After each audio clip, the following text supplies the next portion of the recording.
Hello, everyone. This is Coach D Davis. I am your career coach, and we are here. I want to do something a little bit different.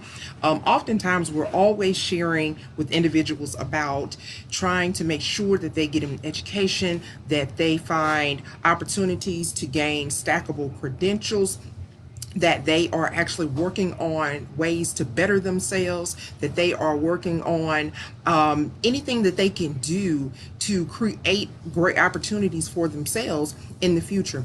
And what we have not talked much about are the individuals that are needing their GED.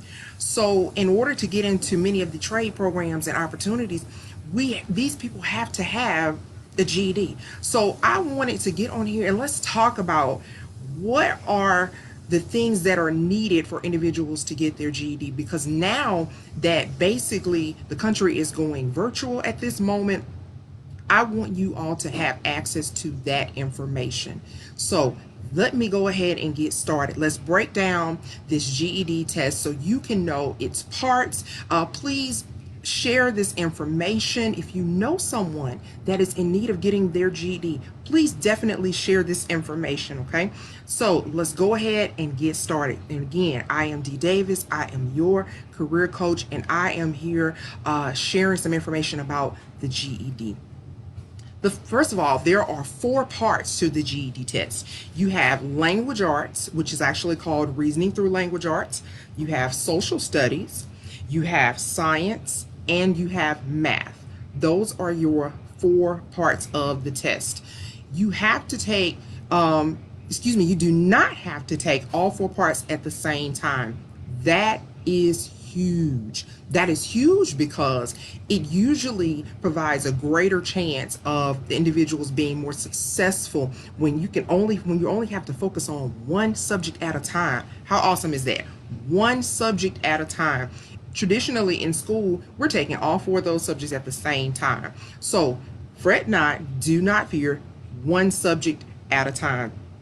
Language arts test. It's 150 minutes. You do get a break between, you have three parts, okay? So you're gonna have a language area, you're gonna have a writing area, and you're gonna have a reading area. So the language and the reading area, they'll go together. Then you'll have a break, and then you'll have the writing portion. So, and you'll have 45 minutes to do a written essay. And they're gonna give you a prompt, and you'll write on that particular prompt, okay? That's the language arts. So again, you have the three sections in the language arts. They give you 150 minutes to complete that, and you'll have a break in between. Yes, and it's the longest one.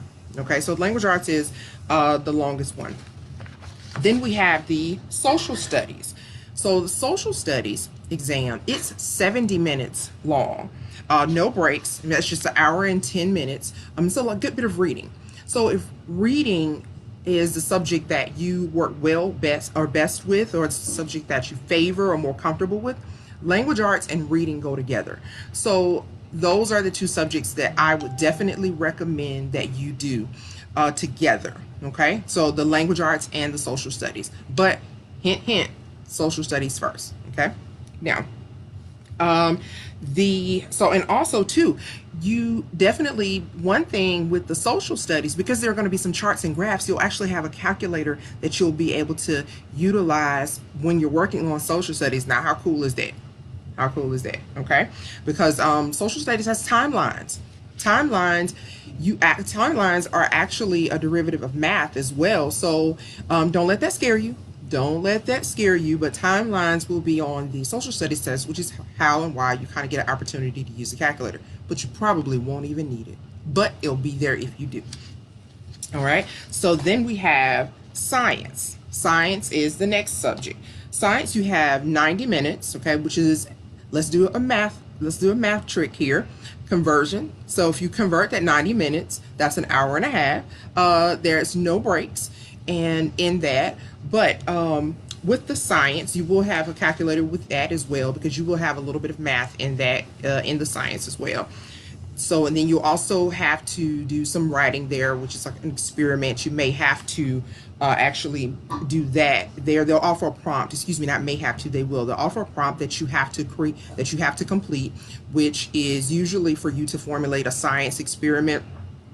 And they give you also too, they give you a calculator reference sheet. So that's another huge thing. With them giving you the calculator reference sheet, it shows you just some formulas you don't even have to remember. That's one of the things that usually scare people. They're so worried about the formulas of them having to remember those things, but you don't have to remember all of the formulas because they're going to give you a formula sheet. So that's another huge thing. Okay. And then there also are a lot of multiple choice questions. So that's another thing. Don't worry about that. Yes, you'll have some questions where you have to do an open answer or fill in the blank, but you'll have some multiple choice questions too.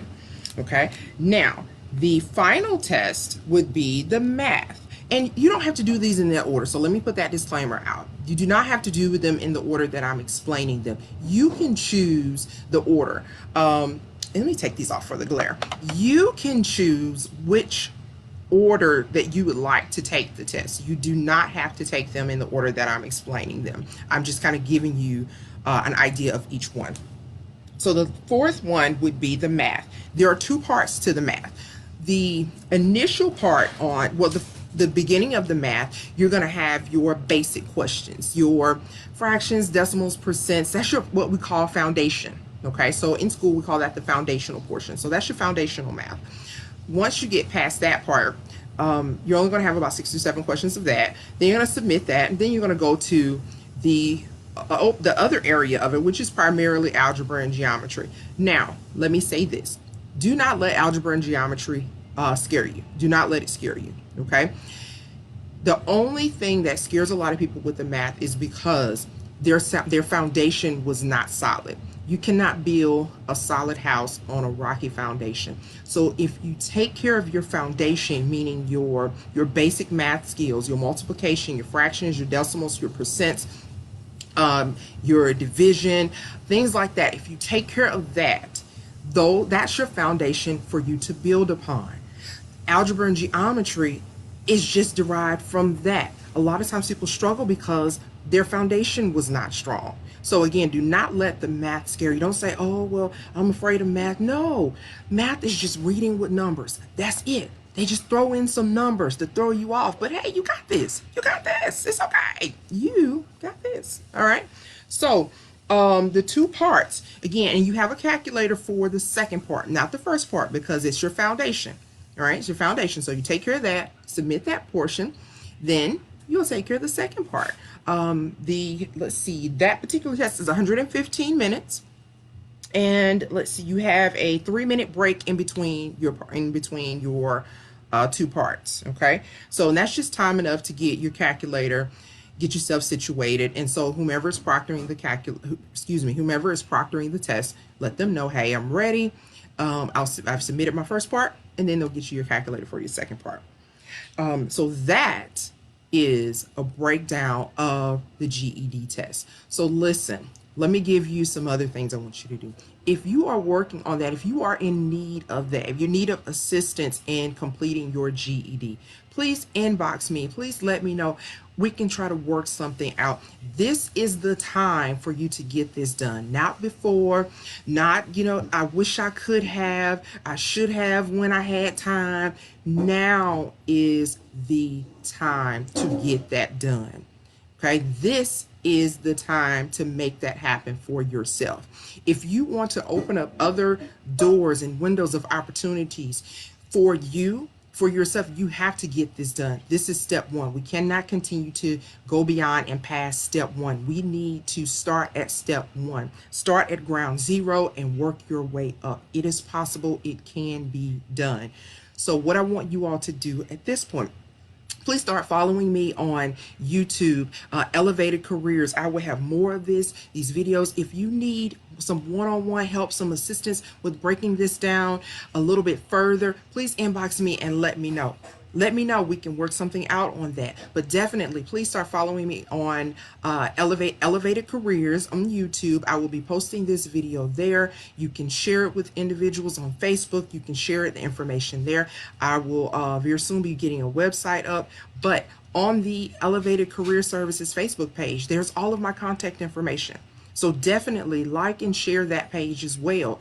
My phone number, the email, And you can definitely inbox me. So do not let this season pass and you have not chosen to elevate yourself. So remember, if you elevate your mindset, you'll elevate your life.